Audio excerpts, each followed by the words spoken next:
Hello guys, what's up. I hope you are doing well. दोस्तों, मैं शुरू कर रही हूँ विजन आईएएस का 365 फॉर 2024 प्रीलिम्स के पॉइंट ऑफ व्यू से। और ये मैगजीन सभी यूपीएससी एस्पिरेंट प्रेफर करते हैं। तो चलिए, पहला आया है इसका राज्य व्यवस्था का। ठीक है, तो ये अप्रैल 2023 से दिसंबर 2023 तक कवर है। ऑफकोर्स 2024 तो अभी स्टार्ट ही हुआ है, तो उसका ज़्यादा होगा नहीं। तो वो 2023 एक साल पीछे का लगभग 18 महीने तक का करंट अफेयर्स यूपीएससी कवर करता है।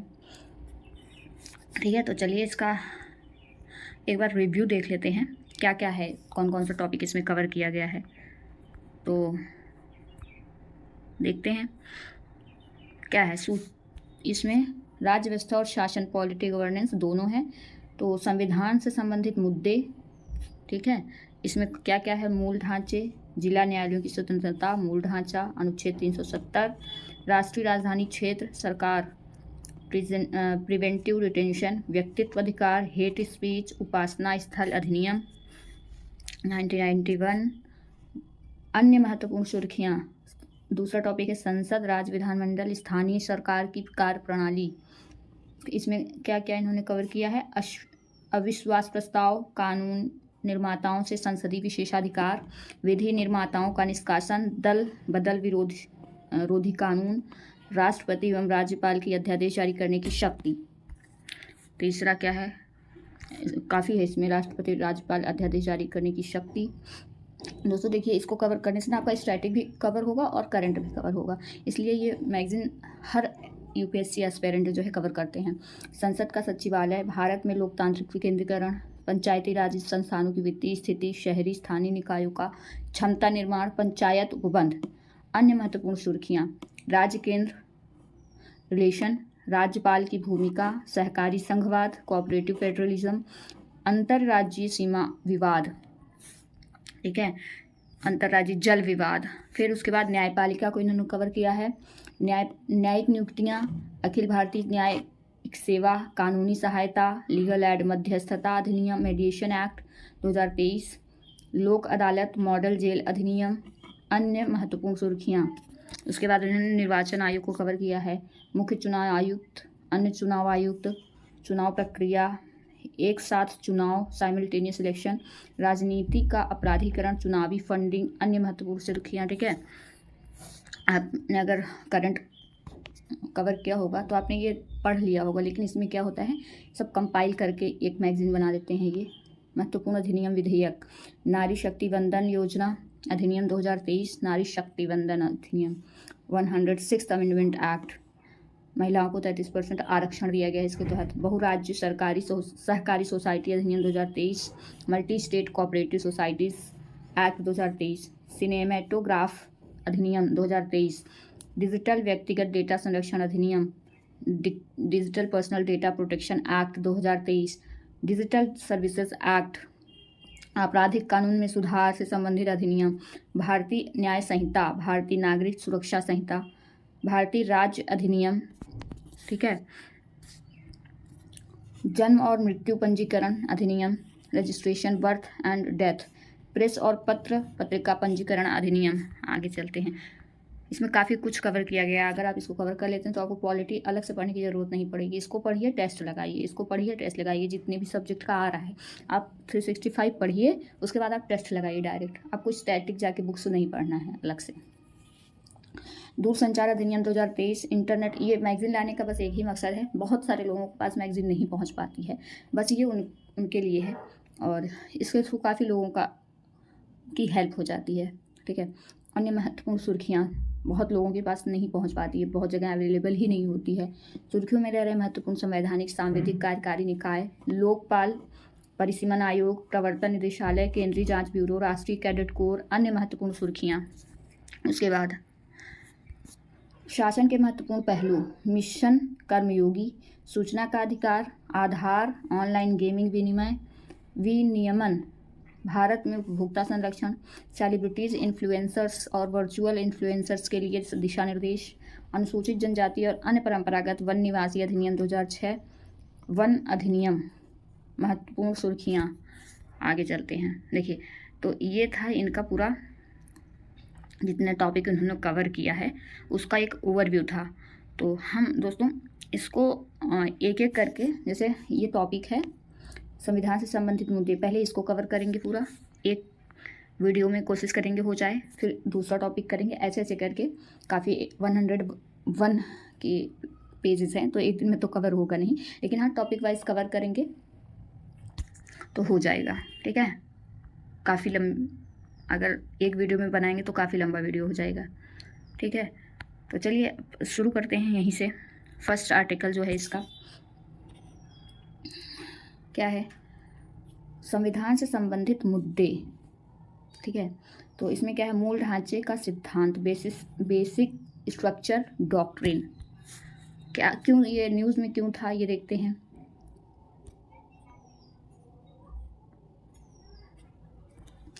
हाल ही में ऐतिहासिक केशवानंद भारती निर्णय 1973 के 50 वर्ष पूरे हुए हैं।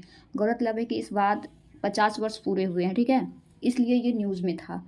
केशवानंद भारती का जो बेसिक स्ट्रक्चर से रिलेटेड केस था, ये इसका 50 वर्ष पूरा हुआ है, इसलिए ये क्वेश्चन बन सकता है। गौरतलब है कि इस बात से जुड़े निर्णय में सुप्रीम कोर्ट द्वारा मूल ढांचे के सिद्धांत को प्रतिपादित किया गया। केशवानंद भारती केस, यहाँ पे आपको पता चलेगा, देखिए यहाँ पे आपको पता चलेगा मूल ढांचा क्या है, केशवानंद भारती केस क्या है। ठीक है, इससे फंडामेंटल ड्यूटीज़ जुड़ी हैं, फंडामेंटल राइट जुड़े हुए हैं, तो आपको यहाँ से ये पूरा टॉपिक ही तैयार हो जाएगा। देखो, यह केशवानंद भारती वाद 1973 के बारे में दिया है। यह वाद केरल सरकार के विरुद्ध दायर एक याचिका से संबंधित था। केरल भूमि सुधार अधिनियम 1963, ठीक है, केरल भूमि सुधार अधिनियम 1963 के तहत केरल सरकार द्वारा जमींदारों और मठों के पास मौजूद भूमि का अधिग्रहण करने का निर्णय लिया गया था। राज्य सरकार के इस निर्णय को केशवानंद भारती बनाम केरल राज्य बाद में चुनौती दी गई। इसको थोड़ा जूम कर दें ना, हम जितनी चीज़ों को बड़ा करके देखते हैं उतनी चीज़ों को याद होती हैं।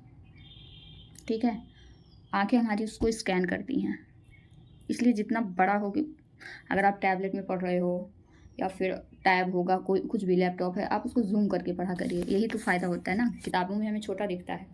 यह बात केरल सरकार विरुद्ध दायर एक याचिका से संबंधित है। जमींदारों और मठों के पास मौजूद भूमि का अधिग्रहण करने का था ये मामला। बनाम केरल राज्य बाद में चुनौती दी गई कि इस याचिका में राज्य सरकार पर भारतीय संविधान के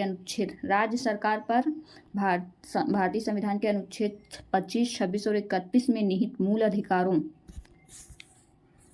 अधिकारों के अतिक्रमण का आरोप लगाया गया था।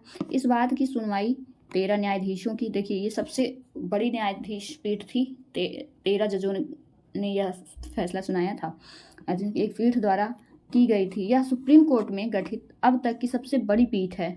ठीक, इस बात से जुड़े कुछ मुख्य प्रावधान।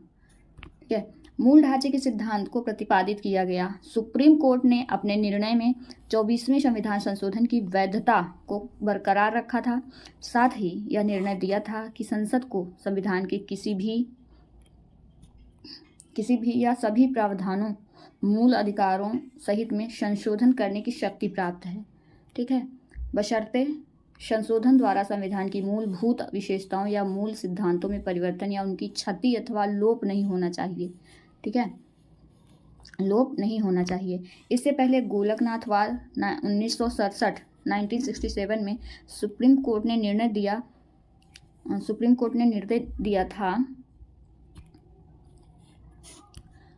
दिया था कि अनुच्छेद 368 के तहत संसद की संविधान में संशोधन करने की शक्ति असीमित नहीं है। ठीक है, गोलकनाथवाद में सुप्रीम कोर्ट ने निर्णय दिया था कि अनुच्छेद 368 के तहत संसद की संविधान में संशोधन करने की शक्ति असीमित नहीं है। कोर्ट ने यह भी कहा था कि संविधान के तहत गारंटीकृत मूल अधिकारों को संविधान संशोधन द्वारा निरस्त या सीमित नहीं किया जा सकता। न्यायिक समीक्षा, जुडिशियल रिव्यू, संशोधन करने की शक्ति असीमित नहीं है। कोर्ट ने यह भी कहा था कि संविधान के तहत गारंटीकृत मूल अधिकारों को संशोधन द्वारा निरस्त या सीमित नहीं किया जा सकता।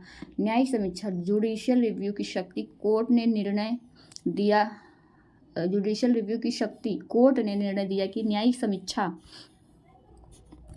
समीक्षा की शक्ति संविधान के मूल ढांचे का एक अभिन्न अंग है। ठीक है, तो इससे पहले आइए इसका ये देखते हैं, आपको ये चीज़ें समझ में आ जाएंगी। इससे आपको के कई टॉपिक तैयार होंगे। वो मूल ढांचे, बेसिक स्ट्रक्चर के सिद्धांत का विकास कहाँ से हुआ।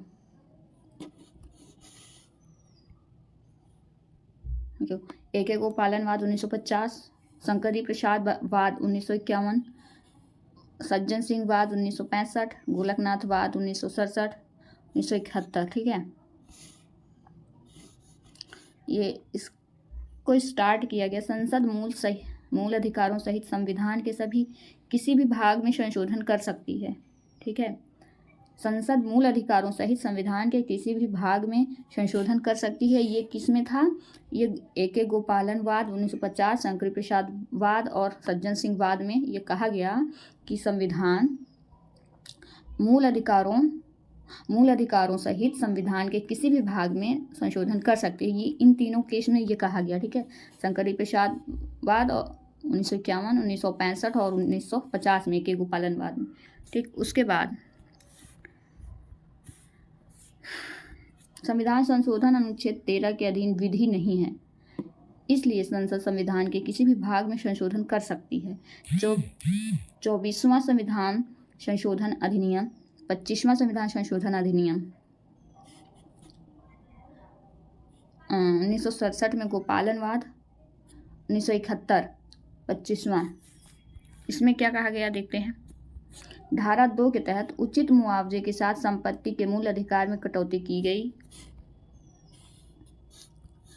तत्वों को मूल अधिकारों पर प्राथमिकता प्रदान की गई। अनुच्छेद 39B और 39C के लिए न्यायिक समीक्षा की शक्ति को समाप्त किया गया। ठीक है, फिर आगे चलते हैं, इसमें देखते हैं क्या कहा गया। देखो, गोपालनवाद 1967 में कहा गया, अनुच्छेद 368 ने संसद को संशोधन की शक्ति प्रदान नहीं की है। संसद द्वारा मूल अधिकारों में संशोधन नहीं किया जा सकता। ये गोलकनाथ वाद में कहा गया, अनुच्छेद 368 ने संसद को संशोधन की शक्ति प्रदान नहीं की है। संसद द्वारा मूल अधिकारों में संशोधन नहीं किया जा सकता। नागरिकों के मौलिक अधिकार, फिर 1971 में इन्हीं वाद में कहा गया, नागरिकों के मौलिक अधिकार सीमित हैं। संसद संविधान के किसी भी भाग में संशोधन कर सकती। पहले यही अपोज कर रहे थे, अब यही सपोर्ट भी कर रहे हैं। ठीक है, नागरिकों के मौलिक अधिकार सीमित हैं, संसद संविधान के किसी भी भाग में संशोधन कर सकती है। ठीक है, जैसे आपातकाल के दौरान मौलिक अधिकारों को सीमित करना पड़ता है 20 और 21 को छोड़ के। ठीक है, फिर 1971 में केस आया, फिर 1973 में केस आया केशवानंद भारती वाद, जिसमें मूल स्ट्रक्चर को से कोई छेड़छाड़ नहीं की जाएगी। यही था केशवानंद भारती केस, और आपने पढ़ा। अब आगे देखते हैं इसमें क्या कहा गया है।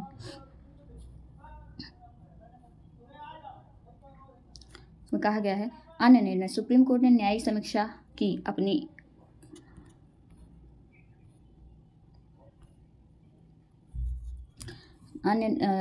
सुप्रीम कोर्ट ने न्यायिक समीक्षा की अपनी शक्ति को कम करने वाले हिस्सों को छोड़कर 25वें और 29वें संविधान संशोधन अन्य भाग की वैधता को बनाए रखा। साथ ही यह भी कहा कि उद्देशिका प्रेम्बल संविधान का भाग है, इसलिए इसमें संशोधन किया जा सकता है। ठीक है, तो मूल ढांचे के सिद्धांत के बारे में आइए पढ़ते हैं। मूल ढांचे का सिद्धांत है क्या? मूल ढांचे के सिद्धांत के अनुसार संविधान में कुछ ऐसी मूलभूत विशेषताएं विद्यमान हैं जिन्हें संविधान संशोधन के माध्यम से संसद द्वारा संशोधित या निरस्त नहीं किया जा सकता। ठीक है, भारत के संविधान में कहीं भी मूल ढांचा पद का उल्लेख नहीं किया गया है। ठीक, आगे चलते हैं। अब इसमें दिया है मूल ढांचे के सिद्धांत का महत्व क्या है। यह संविधान के संशोधन करने की संसद की शक्ति को उचित रूप से नियंत्रित करता है। यह सुनिश्चित करता है कि संविधान एक जीवंत दस्तावेज बना रहे, साथ ही अपने मूलभूत मूल्यों और सिद्धांतों को संरक्षित करते हुए समय के साथ बदलती परिस्थितियों के अनुरूप कार्य करता रहे। इसके तहत कानून का शासन, शक्तियों का पृथक्करण जैसे कई सिद्धांतों को मूल ढांचे में शामिल किया गया है। ये भारत में संवैधानिक कानून का आधार बन गए हैं। इसके तहत कानून का शासन, शक्तियों का पृथक्करण जैसे कई सिद्धांतों को मूल ढांचे में शामिल किया गया है। ठीक है, ये भारत के संवैधानिक कानून का आधार बन गए। यह सुनिश्चित करता है संविधान का संघीय ढांचा कमजोर न हो। यह संविधान की व्याख्या करते समय भारतीय न्यायपालिका के दृष्टिकोण को दिशा देने में महत्वपूर्ण भूमिका निभाता है। ठीक है, ओके, तो ये आर्टिकल यहाँ पे समाप्त होता है।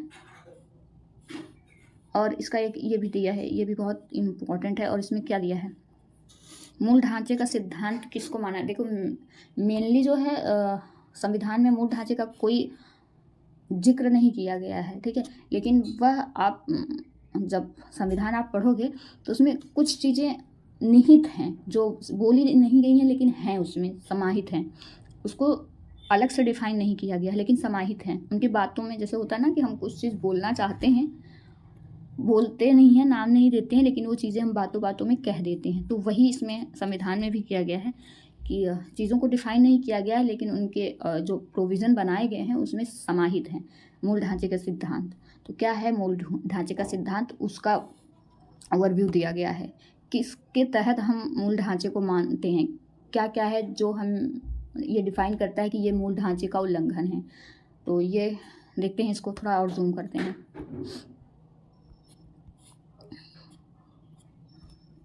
कुछ सिद्धांत जो वर्तमान में मूल ढांचे का भाग हैं: भारत की संप्रभुता, नागरिकों की व्यक्तिगत स्वतंत्रता की सुरक्षा, कल्याणकारी राज्य का निर्माण, संविधान की। देखिए, ये पॉइंट अगर आपको याद है ना तो आंसर राइटिंग में भी बहुत काम आएंगे। ठीक है, पॉइंट टू पॉइंट आंसर लिखे गए हैं फ्लो चार्ट के थ्रू। ठीक है, कुछ सिद्धांत जो वर्तमान में मूल ढांचे का भाग हैं: भारत की संप्रभुता, नागरिकों के व्यक्तिगत स्वतंत्रता की सुरक्षा, कल्याणकारी राज्य का निर्माण, संविधान की सर्वोच्चता,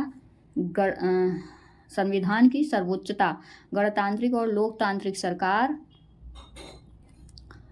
संविधान का पंथ निरपेक्ष और संघीय स्वरूप, विधायिका, कार्यपालिका और न्यायपालिका के बीच शक्तियों का पृथक्करण, राष्ट्र की एकता और अखंडता, न्यायिक समीक्षा का अधिकार, मौलिक अधिकारों और राज्य की नीति निर्देशक तत्वों के बीच सामंजस्य व संतुलन आदि। तो ये जितने भी पॉइंट लिखे गए हैं ये सारे मूल ढांचे का भाग हैं। इन्हीं से हम ये डिफाइन कर सकते, यही हमें बताते हैं कि यह अगर इनका उल्लंघन होता है तो यह मूल ढांचे का उल्लंघन होगा। ये जितने भी पॉइंट्स दिए हैं तो ये आप याद कर सकते हो, आंसर राइटिंग में भी इसको यूज़ कर सकते हो। फैक्चुअल अगर क्वेश्चन बनते हैं उसमें फिर आप चुन सकते हो उसको। ठीक है, तो अब दूसरा आर्टिकल यहाँ से स्टार्ट होता है। क्या है दूसरा आर्टिकल, देखते हैं। जिला न्यायालयों की स्वतंत्रता, मूल ढांचा, independent of district judiciary and basic structure. देखिए, इसमें भी बेसिक स्ट्रक्चर की बात कही गई है। ठीक है, आइए इसका थोड़ा ये इन्फो देखते हैं। हाई कोर्ट, देखिए इसमें हमारे न्यायालयों की को ऊपर से नीचे क्रॉनिकल डिफाइन किया गया। सबसे ऊपर कौन है, सबसे नीचे कौन है। ठीक है, सबसे ऊपर तो हमारा सुप्रीम कोर्ट ही होता है। ठीक है, लेकिन यहाँ पे हाई कोर्ट की बात की गई है, हाई कोर्ट से शुरू किया गया है। ठीक, तो जिला एवं सत्र न्यायालय होता है। हाई कोर्ट से नीचे क्या होता है, जिला न्यायालय या एवं सत्र न्यायालय इसको बोलते हैं। और इसमें इसके दो भाग होते हैं। जिला न्यायालय एवं सत्र न्यायालय के दो भाग होते हैं। एक होता है सिविल या दीवानी मामले, एक होता है फौजदारी या क्रिमिनल मामले। ठीक है, फिर दीवानी मामले या सिविल मामलों के अंतर्गत आता है अधीनस्थ न्यायालय, फिर होता है मुंसिफ। ठीक, और क्रिमिनल या फौजदारी मामले के नीचे आता है मुख्य न्यायिक मजिस्ट्रेट की अदालत। उसके बाद आता है न्यायिक मजिस्ट्रेट की अदालत। ठीक, आगे चलते हैं। अब इसका देखते हैं ये न्यूज़ में क्यों था। सुर्खियों में क्यों था ये? सुप्रीम कोर्ट ने अखिल भारतीय न्यायाधीश संघ बनाम भारत संघवाद में अखिल भारतीय न्यायाधीश संघ बनाम भारत संघ में फैसला सुनाते हुए स्पष्ट किया है कि जिला न्यायालयों की स्वतंत्रता भी संविधान के मूल ढांचे का संविधान के मूल ढांचे का हिस्सा है। देखिए, ये भी मूल ढांचे का हिस्सा है। जिला न्यायालयों की को भी स्वतंत्र होना चाहिए, ना कि वो दबे हुए हों, किसी के दबाव में निर्णय ना लग पाए। ये भी स्वतंत्र हैं, तभी ये भी मूल ढांचे के भाग हैं। ठीक है, ये भी एक पॉइंट आप लिख लेना कि स्वतंत्र जिला न्यायालय, जो मान लो हाई कोर्ट सुप्रीम कोर्ट तो है ही हैं स्वतंत्र, लेकिन हमारे जो जिला न्यायालय हैं वो भी स्वतंत्र होने चाहिए। ठीक है, ये भी मूल ढांचे का हिस्सा हैं। अन्य संबंधित तथ्य क्या हैं? संबंधित तथ्य इनके, कोर्ट ने इस केस में फैसला सुनाते हुए न्यायपालिका से संबंधित कुछ सिद्धांतों पर प्रकाश डाला है। इनमें शामिल है जिला न्यायालय। कोर्ट ने इस केस में फैसला सुनाते हुए न्यायपालिका से संबंधित कुछ सिद्धांतों पर प्रकाश डाला है। इनमें शामिल है जिला न्यायालय, हाई कोर्ट, सुप्रीम कोर्ट के बीच वेतन, पेंशन, अन्य सेवा शर्तों के मामले में देश भर में एकरूपता बनाए रखी जानी चाहिए। ठीक है, क्या है? फिर से देखते हैं इसको। जिला न्यायालय, हाई कोर्ट, सुप्रीम कोर्ट के बीच वेतन, पेंशन तथा अन्य सेवा शर्तों के मामले में देश भर में एकरूपता बनाए रखी जानी चाहिए। देखिए, इनमें कितनी एकता है, जिधर बड़ा चलेगा उधर सब चलेंगे। शक्तियों का पृथक्करण, न्यायपालिका में के पदाधिकारियों को विधायिका और कार्यपालिका के कर्मचारियों से अलग माना जाना चाहिए। पदनाम और सेवा शर्तों में एकरूपता,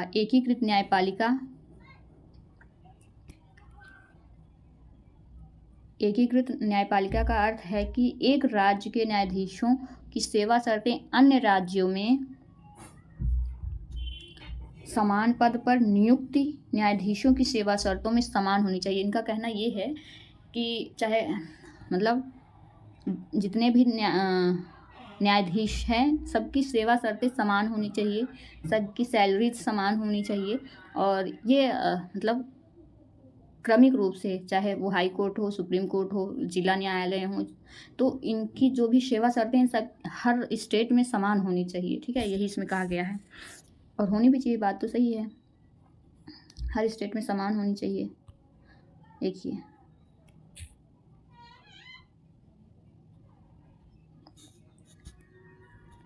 जिला न्यायाधीश जिले में सर्वोच्च न्यायिक प्राधिकारी है। अधीनस्थ न्यायपालिका का संगठनात्मक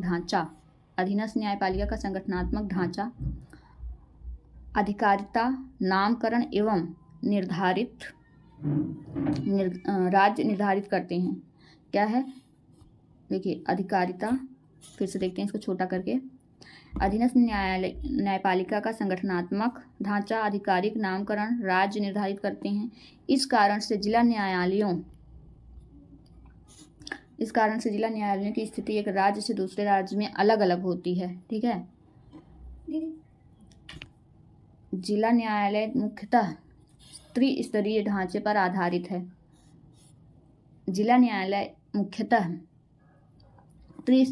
पर आधारित है। इन्फोग्राफिक, देखें इन्फोग्राफिक अभी मैंने जो आपको दिखाया। ठीक है, आगे चलते हैं। क्या है? जिला न्यायाधीशों की नियुक्ति, पद स्थान, पोस्टिंग, जिला न्यायालयों की नियुक्ति, पद स्थान, पोस्टिंग और पदोन्नति, पद स्थान, नियुक्ति, पोस्टिंग, पदोन्नति हाई कोर्ट के परामर्श से राज्यपाल करता है। देखिए, इसमें यही कही गई है कि क्योंकि इनकी नियुक्ति जो होती है राज्य करता है, इनका जो संगठनात्मक ढांचा है, अधिकारिता है, नामकरण है, निर्धारित करते हैं अधीनस्थ न्यायपालिका का संगठनात्मक। इस कारण से जिला न्यायालयों की स्थिति इनकी अधिकारिता जो होती है कुल मिलाकर जिला न्यायालय की, इनका संगठनात्मक, इनका जो ढांचा होता है, इनको तैयार करने का अधिकारिता होती है, अधिकार होता है, नामकरण करने का वो राज्य निर्धारित करता है। इस वजह से अलग अलग राज्यों में ये अलग अलग होती हैं। ठीक है, चलिए आगे बढ़ते हैं। अब ये कौन सा आर्टिकल है ये, और न्यूज़ में क्यों है? अनुच्छेद 370। ठीक है, अनुच्छेद 370 आप सबको पता होगा ये न्यूज़ में क्यों था। ठीक है, चलिए फिर भी पढ़ लेते हैं, पता तो सबको है, पता बहुत कुछ होता है, फिर भी हम लोग क्वेश्चन में गलती कर बैठते हैं। ठीक है, सुर्खियों में क्यों? सुप्रीम कोर्ट की संविधान पीठ ने सर्वसम्मति से अनुच्छेद 370 को निरस्त करने के केंद्र सरकार के फैसले को बरकरार रखा है। गौरतलब है कि 2019 में केंद्र सरकार अनुच्छेद 370 के तहत जम्मू कश्मीर की विशेष दर्जे की स्थिति को समाप्त कर दिया था। अन्य संबंधित तथ्य, ये काफ़ी लंबा है आर्टिकल और ये न्यूज़ में था, आप सब जानते होंगे। जम्मू कश्मीर के विशेष दर्जे को समाप्त कर दिया गया। आइए पढ़ते हैं। 5 अगस्त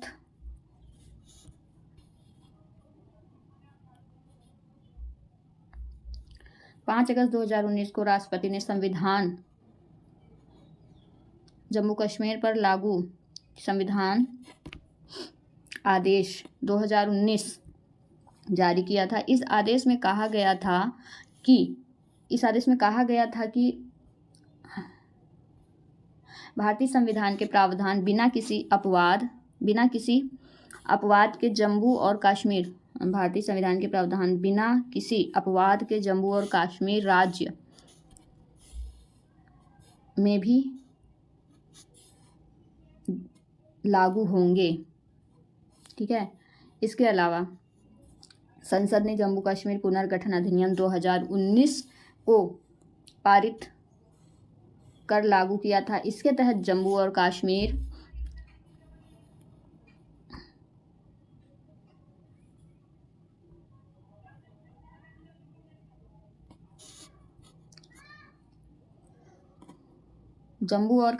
राज्य के निम्नलिखित 2 केंद्र शासित प्रदेशों यूटीज में विभाजित कर दिया गया। जम्मू कश्मीर तथा लद्दाख याचिका ने संघ की इस कार्रवाई की संवैधानिकता को सुप्रीम कोर्ट में चुनौती दी थी।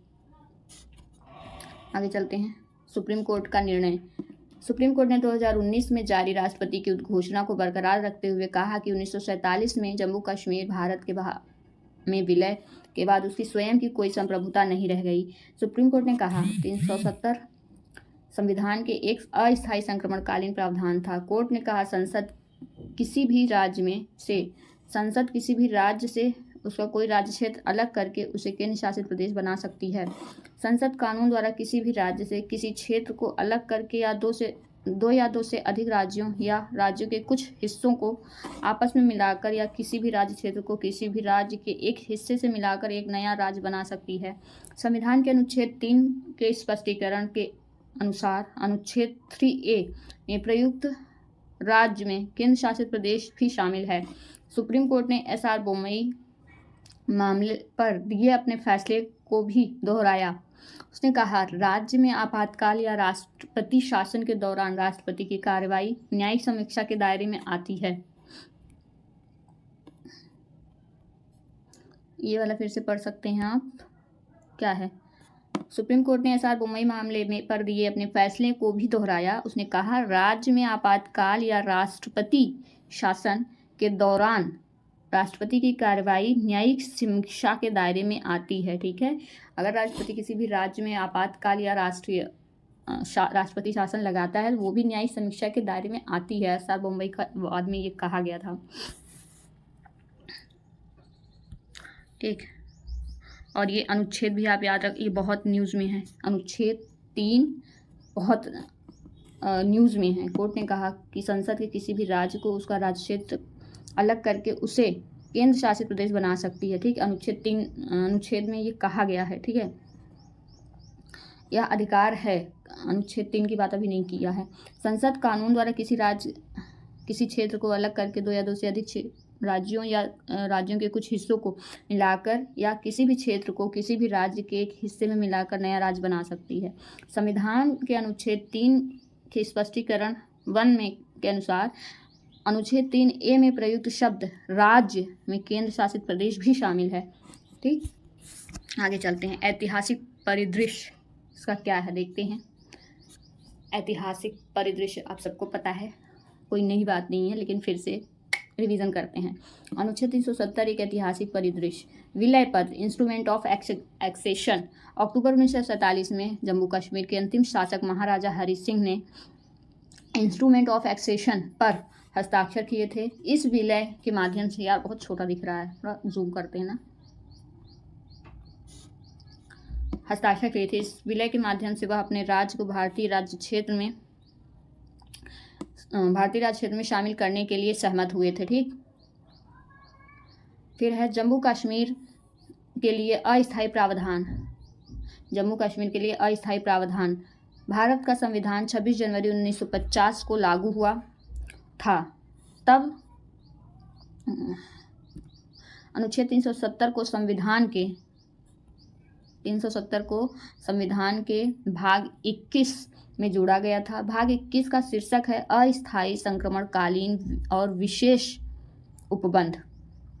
अनुच्छेद 370 रक्षा, विदेश मामले, वित्त और संचार को छोड़कर अन्य सभी कानूनों को लागू करने के लिए संसद को राज्य सरकार की सहमति की आवश्यकता होगी। ठीक है, 3 मामलों को, कौन कौन से मामले को छोड़कर? रक्षा, विदेश मामले और वित्त संचार को छोड़कर बाकी सभी कानूनों को लागू करने के लिए राज्य से सहमति लेनी होगी। भारतीय संविधान का अनुच्छेद 35A, यह अनुच्छेद 370 से ही उत्पन्न हुआ था। ठीक, अनुच्छेद 35A में जम्मू कश्मीर राज्य के स्थायी निवासियों तथा उनके विशेष अधिकारों और उन्हें मिलने वाली विशेष सुविधाओं का प्रावधान किया गया था। ठीक, आइए अब इसको देखते हैं क्या दिया गया है। अनुच्छेद 3 के बारे में दिया गया। ठीक,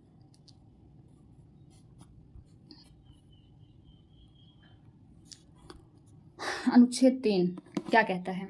यह प्रावधान करता है कि संसद कानून द्वारा नए राज्यों का निर्माण कर सकती है। संसद कानून द्वारा नए राज्यों का निर्माण कर सकती है और मौजूदा राज्य के राज्य क्षेत्रों सीमाओं का नाम में भी परिवर्तन कर सकती है। ठीक, उसके बाद अनुच्छेद के पहले हिस्से में कहा गया है कि उपयुक्त कानून के लिए किसी विधेयक को राष्ट्रपति की सिफारिश पर ही संसद के किसी भी सदन में पेश किया जाएगा। यदि विधेयक किसी राज्य के राज्य क्षेत्र, सीमा या नाम को प्रभावित करता है तो राष्ट्रपति को ऐसे विधेयक को संबंधित राज्य विधानमंडल के विचार के लिए उसे भेजा जाना चाहिए। ठीक, ये अनुच्छेद 3 की बात है और ये बहुत ही न्यूज़ में है और ये आएगा भी। चलिए, तो अपना 3 आर्टिकल हम लोगों ने कवर किया। ये चौथा आर्टिकल क्या है?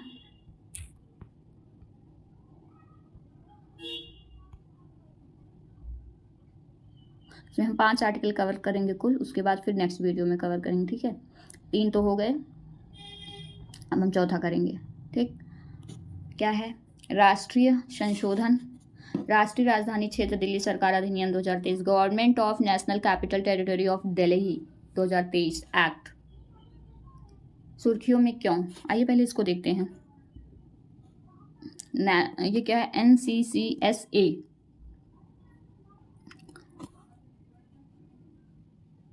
अध्यक्ष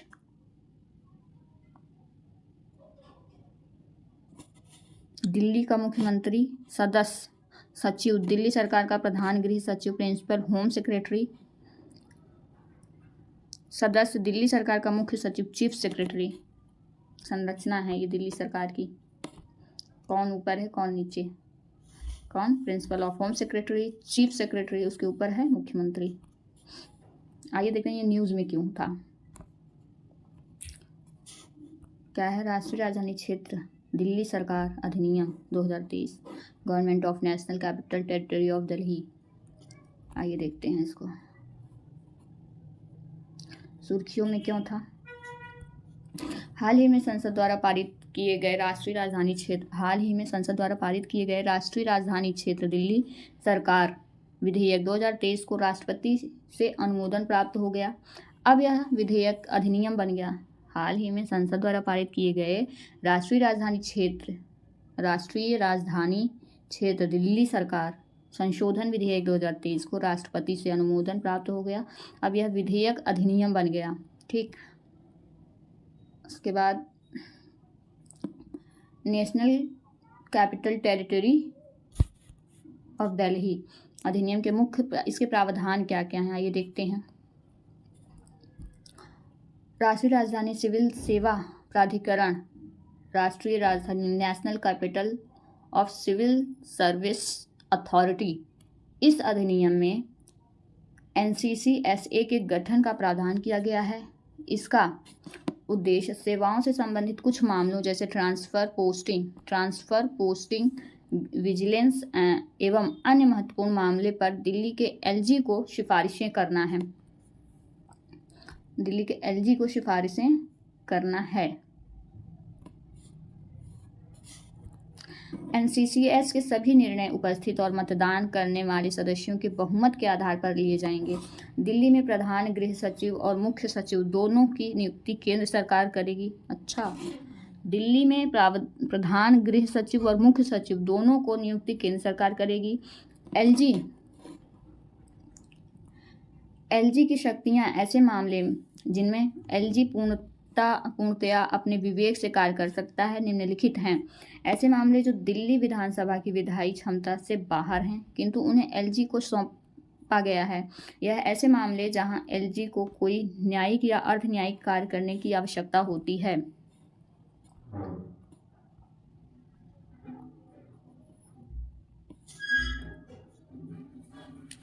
LG को प्रमुखता यह कानून LG के विवेकाधिकार का विस्तार करता है। इसके तहत यह NCCSA की सिफारिश को स्वीकार किया जा सकता है या उन्हें पुनर्विचार के लिए वापस भेज सकता है। LG और NCCSA के बीच मतभेद होने की स्थिति में LG का निर्णय अंतिम होगा। मंत्रियों द्वारा मामलों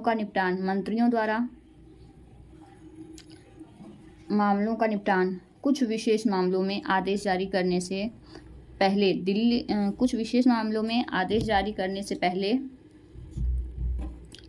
दिल्ली सरकार के मंत्रियों को मुख्यमंत्री और मुख्य सचिव के माध्यम से उन मामलों को LG की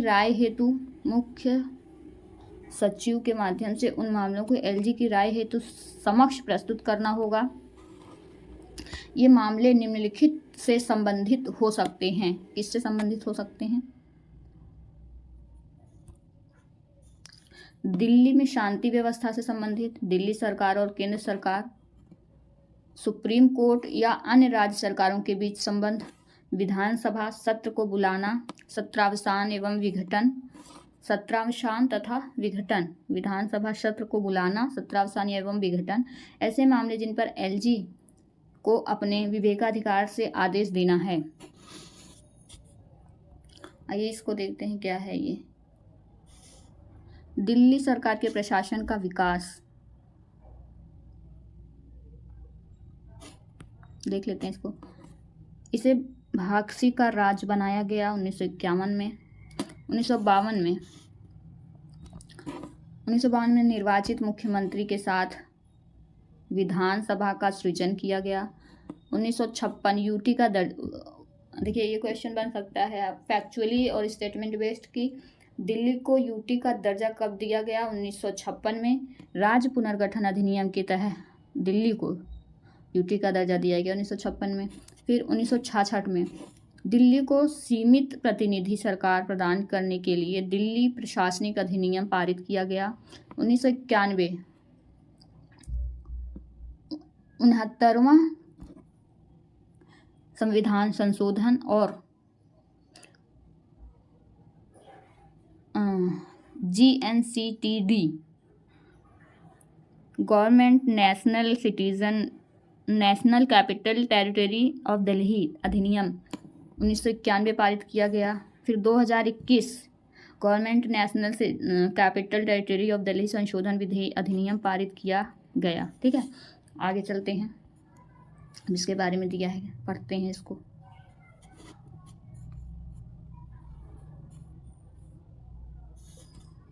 अधिनियम 1991 द्वारा दिल्ली को विशेष दर्जा, अधिनियम 1991 द्वारा दिल्ली को विशेष दर्जा का प्रदान किया गया था। साथ ही इसे राष्ट्रीय राजधानी क्षेत्र के रूप में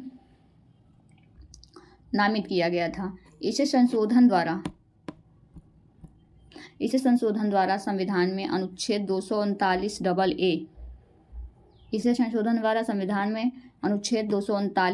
AA को जोड़ा गया और दिल्ली को संविधान सभा एवं मंत्रिपरिषद से युक्त एक केंद्र शासित प्रदेश बनाया गया। उपराज्यपाल को दिल्ली के प्रशासक के रूप में नामित किया गया। वह दिल्ली सरकार की मंत्रिपरिषद की सहायता और परामर्श से कार्य करता है। दिल्ली विधानसभा की शक्तियां। दिल्ली विधानसभा के पास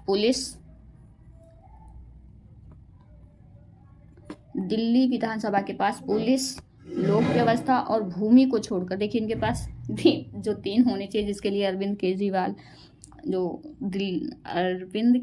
सर जो दिल्ली के चीफ मिनिस्टर हैं, इन्हीं के लिए वो लड़ते हैं कि हमारे पास कोई शक्ति नहीं है, पुलिस भी नहीं है, लोक व्यवस्था का भी उनके पास अधिकार नहीं है, भूमि को छोड़कर ये तीनों ही उनके पास नहीं है, जिसके लिए वो हमेशा रोते हुए दिखते हैं। राज्य सूची एवं समवर्ती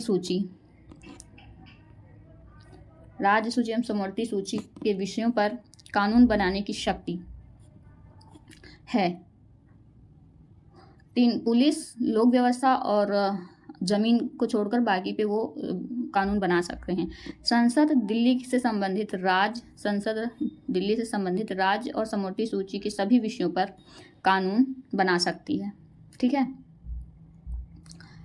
government national capital territory of Delhi अधिनियम, दिल्ली राष्ट्रीय राजधानी राज्य क्षेत्र शासन अधिनियम 1991 के तहत दिल्ली विधानसभा और दिल्ली सरकार के कामकाज के लिए रूपरेखा तैयार की गई है। ठीक है, तो ये होगा चौथा आर्टिकल। अब हम शुरू करते हैं। 5वां आर्टिकल क्या है? Preventive detention. आइए देखते हैं सुर्खियों में क्यों था, क्यों ये न्यूज़ में था। बहुत छोटा छोटा दिखता है।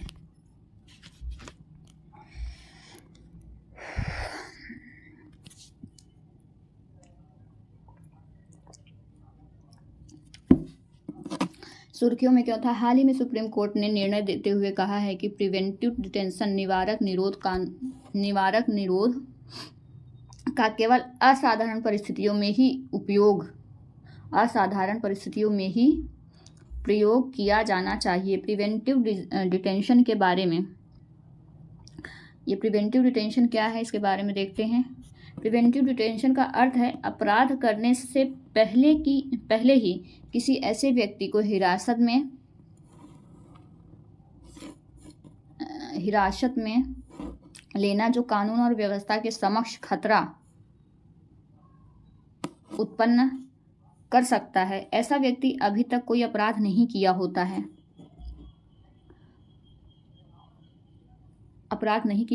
लेकिन प्राधिकारियों को लगता है कि वह ऐसा कर सकता है। ऐसे में व्यक्ति द्वारा भविष्य में किसी अपराध को अंजाम देने से रोकने हेतु उसे डिटेंशन गिरफ्तार किया जाता है। प्रिवेंटिव डिटेंशन के तहत मुझे एक इंसिडेंस याद आया। किसी का नाम नहीं लूँगी, लेकिन स्टोरी शेयर कर सकती हूँ कि अभी जो ROAR का री एग्ज़ाम के लिए प्रोटेस्ट चल रहा था, उसमें हमारे एक सर भी गए थे, जिन्हें रात 12 बजे ही अरेस्ट कर लिया गया और उनके पीछे बहुत सारी पब्लिक आने वाली थी, इसलिए उन्हें ही पहले गिरफ्तार कर लिया गया।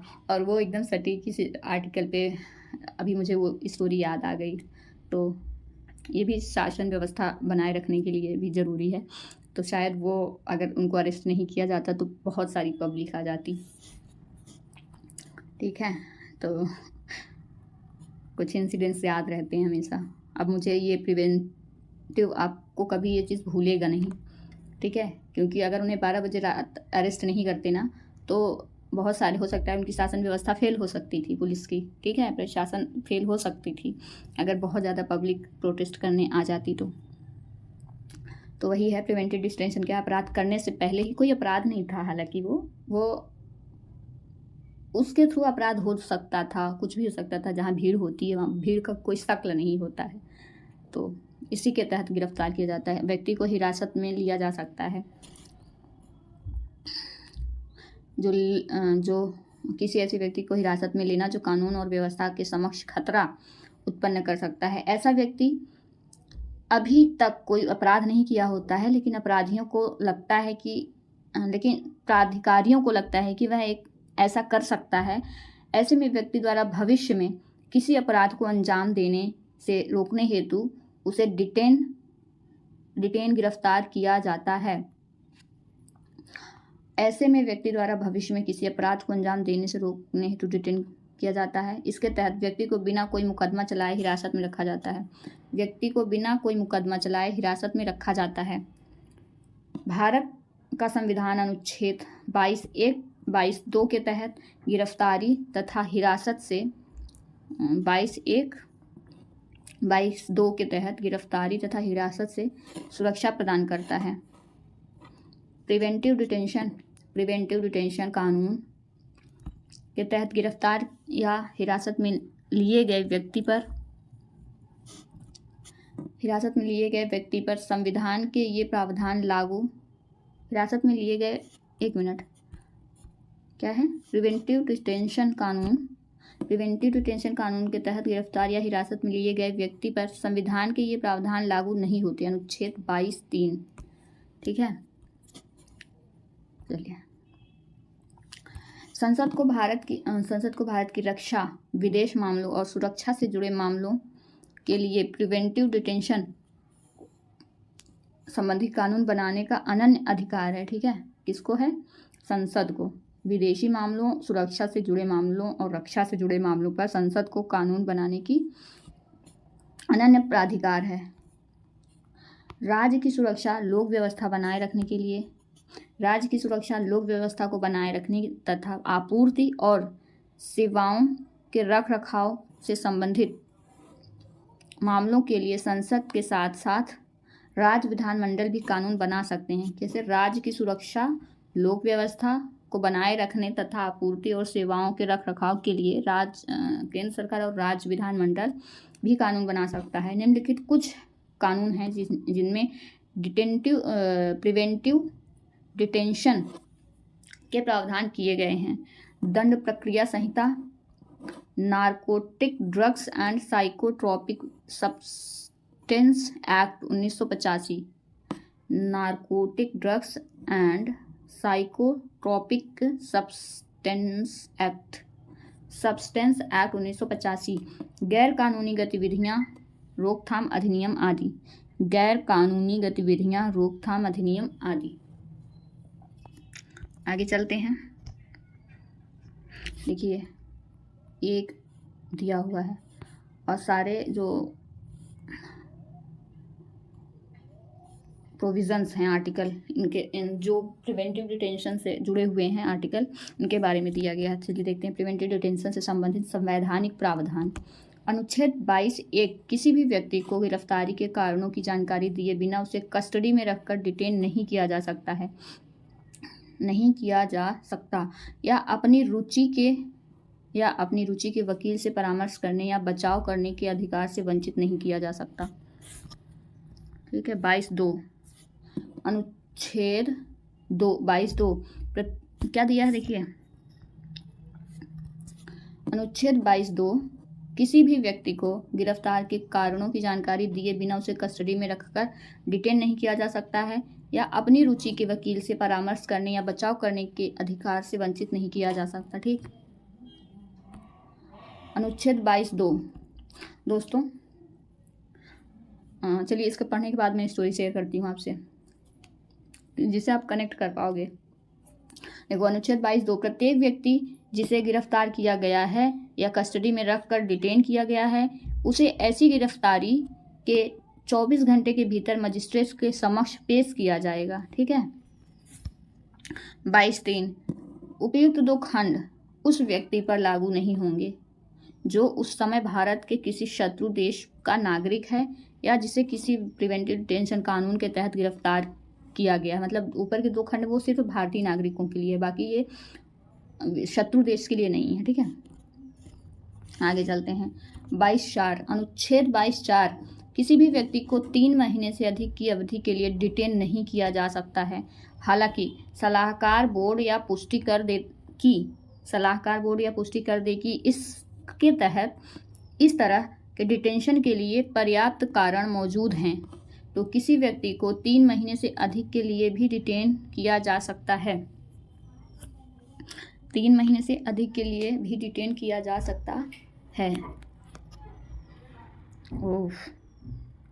3 महीने से अधिक की अवधि के लिए डिटेन नहीं किया जा सकता, हालांकि सलाहकार बोर्ड या पुष्टि कर दे कि इस तरह के डिटेंशन के लिए पर्याप्त कारण मौजूद हैं तो किसी व्यक्ति को 3 महीने से अधिक के लिए भी डिटेन किया जा सकता है। ठीक है। 22(7) बी में क्या कहा गया है?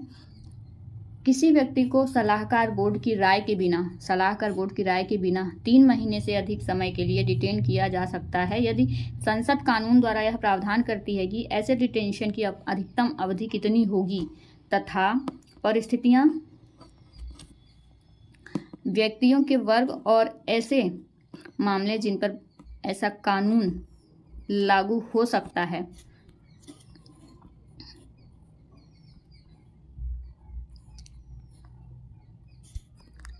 प्रिवेंटिव डिटेंशन के संबंध में कोर्ट के मुख्य निर्णय, प्रिवेंटिव डिटेंशन के तहत कुछ निर्णय दिए गए हैं। संबंध में कोर्ट के मुख्य निर्णय क्या है देखते हैं। ए.के. गोपालन बनाम मद्रास राज्य 1950। सुप्रीम कोर्ट ने प्रिवेंटिव डिटेंशन अधिनियम को स्वीकृति दी है।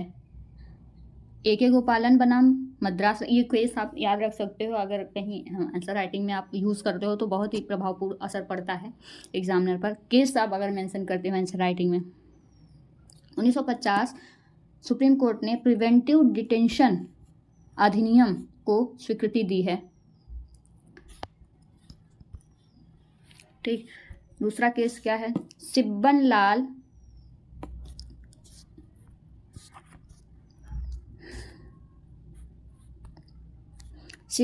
बनाम उत्तर प्रदेश राज्यवाद। सुप्रीम कोर्ट ने कहा था कि अदालत डिटेन करने की वास्तविकता या डिटेन करने के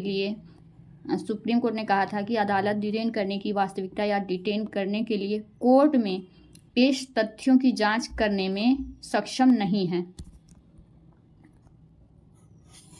कि अदालत डिटेन करने की वास्तविकता या डिटेन करने के लिए कोर्ट में पेश तथ्यों की जांच करने में सक्षम नहीं है। ठीक है, आगे बढ़ते हैं। इसमें क्या कहा गया था? शंभुनाथ शंकर बनाम पश्चिम बंगाल राज्यवाद में कहा गया था प्रिवेंटिव डिटेंशन की अवधारणा अपने आप में कठोर है, संविधान में गारंटीकृत मौलिक अधिकारों का उल्लंघन करती है, लेकिन कभी कभी देश की सुरक्षा को बनाए रखने के लिए, देखिए इसमें ये बात तो सही है कि ये हमारे मौलिक अधिकारों का हनन तो करता है, लेकिन कभी कभी देश की सुरक्षा को बनाए रखने के लिए राज्य द्वारा इस तरह के अत्यधिक कठोर कदम उठाने की आवश्यकता होती है।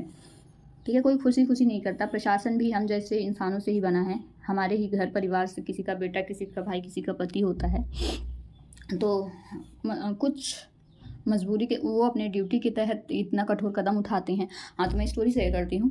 जो हमारे सर को डिटेन किया गया था उनको मतलब लगा कि जो संविधान में जो आर्टिकल दिए हैं, जो हमें मौलिक अधिकार दिए हैं, ये सब सिर्फ पढ़ने और देखने सुनने में अच्छे लगते हैं, एग्ज़ाम के पॉइंट ऑफ व्यू से अच्छे लगते हैं, लेकिन रियलिटी में ना इसको कोई मानता नहीं है। आप किसी भी पुलिस प्रशासन के सामने बैठे हो और आप अगर अपने अधिकार गिनाते हो तो क्या पता वो आपको एक थप्पड़ भी मार दें। ठीक है, तो इसलिए पढ़िए। सर ने भी बोला कि ये एक सीख मिली हम सबको कि जो आर्टिकल मौलिक अधिकार हमें दिए गए हैं, जो जैसे कि ये वाला इसमें कहा गया है कि किसी भी व्यक्ति को गिरफ्तारी के कारणों की जानकारी दिए बिना उसे कस्टडी में रखकर डिटेन नहीं किया जा सकता। कुछ भी ऐसा नहीं होता, वो डायरेक्ट आपको अरेस्ट करेंगे, ले जाएंगे, 24 घंटे बैठा लेंगे और आपका फ़ोन, आपका मोबाइल, आपकी घड़ी सब कुछ ले लेंगे। आपके किसी भी अधिकार का ख्याल नहीं रखा जाता है पुलिस स्टेशन में। तो इससे एक एक्सपीरियंस यही मिला कि ये अधिकार सिर्फ पढ़ने में अच्छे लगते हैं, लिखने में अच्छे लगते हैं, एग्ज़ाम देने में अच्छे लगते हैं, लेकिन रियलिटी में ऐसा कुछ नहीं होता है। ठीक है, तो दोस्तों आज ये वीडियो हम यहीं पे समाप्त करते हैं। नेक्स्ट वीडियो में हम यहाँ से स्टार्ट करेंगे। व्यक्तित्व अधिकार कितने हैं इसमें? अभी एक व्यक्तित्व अधिकार,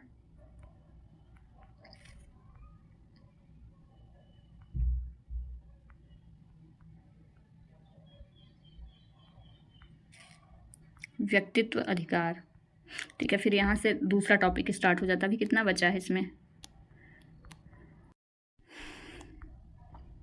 अन्य महत्वपूर्ण सुर्खियाँ, उपासना स्थल अधिनियम, व्यक्तित्व अधिकारों से संबंधित न्यायिक निर्णय, संवैधानिक प्रावधान।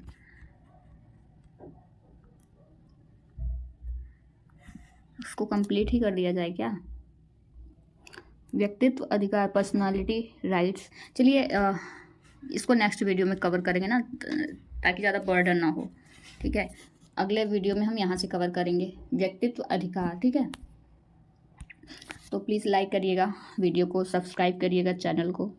मैंने अभी भी स्टार्ट किया है, हो सकता है मेरे से कुछ गलतियाँ भी हों, तो प्लीज़ चैनल को लाइक करिए, सब्सक्राइब करिए और शेयर करिए। और हमारे चैनल का नाम है reach the goal with money. ठीक है, धन्यवाद।